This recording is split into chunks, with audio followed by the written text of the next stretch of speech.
Ang halimaw na alimango sa karagatan.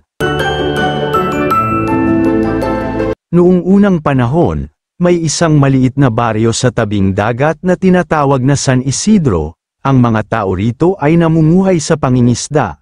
Ngunit sa loob ng maraming taon, sila ay nagdurusa sa isang malagim na sumpa. Isang dambuhalang alimango ang lumilitaw sa dagat tuwing kabilugan ng buwan.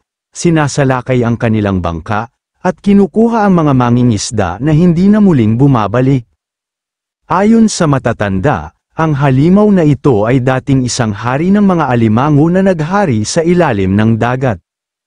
Isang araw, isang sakim na mangangalakal mula sa kalapit na bayan ang nanghuli sa kanyang pamilya at ibinente sila sa malalayong pamilihan. Sa tindi ng galit ng hari ng alimango, isinumpa nito ang buong dagat na hindi ito magpapatawad hanggat hindi nagbabayad ng utang ang lahi ng mga tao. Mula noon, lumitaw ang dambuhalang alimango tuwing gabi ng kabilugan ng buwan. Dinadakip ang sinumang mahuli ng kanyang malalaking sipit.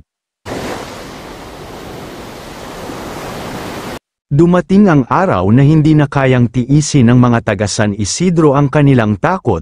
Wala nang gustong pumalaot sa dagat, at unti-unting nagugutom ang mga tao, subalit may isang binatang mangingisda na nagngangalang Alfredo ang hindi natakot sa alamat ng halimaw.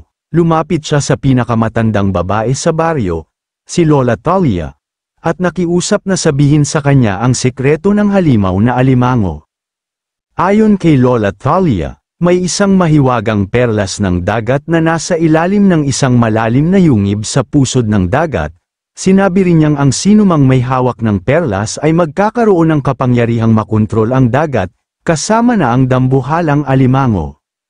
Sa gabing kabilugan ng buwan, nagpasya si Alfredo na sumisid sa karagatan. Bitbit niya ang isang lumang sibat na binigay sa kanya ng kanyang ama. Sinisid niya ang napakalalim na bahagi ng dagat at natagpuan ang isang lumang yungib kung saan nagliliwanag ang isang napakagandang perlas sa gitna ng bato. Ngunit bago niya ito makuha, lumitaw ang dambuhalang alimango mula sa kadiliman. Napakalaki nito, kasing laki ng isang bahay, at ang kanyang mga sipit ay kayang sirain ng isang bangka sa isang iglap. Hindi nagpatinag si Alfredo, ginamit niya ang kanyang sibat at tinusok ang mga mata ng alimango, dahilan upang ito ay pumalag at magwala. Habang abala ang halimaw sa sakit, mabilis na kinuha ni Alfredo ang mahiwagang perlas. Biglang kumidlat sa ilalim ng dagat at isang mahiwagang tinig ang narinig ni Alfredo. Ang may hawak ng perlas ay ang bagong hari ng dagat, gamitin mo ito ng tama. Sa isang kumpas ng kamay ni Alfredo, biglang huminto ang dambuhalang alimango, napaluhod ito sa harapan niya. Tila isang alipin na naghihintay ng utos. Naiintindihan na ngayon ni Alfredo na hindi masama ang halimaw na alimango, ito ay isang nilalang na ginamit lamang ng sumpa ng galit. Ibinili ni Alfredo sa alimango na bumalik sa kailaliman ng dagat at huwag nang manggambala sa mga tao.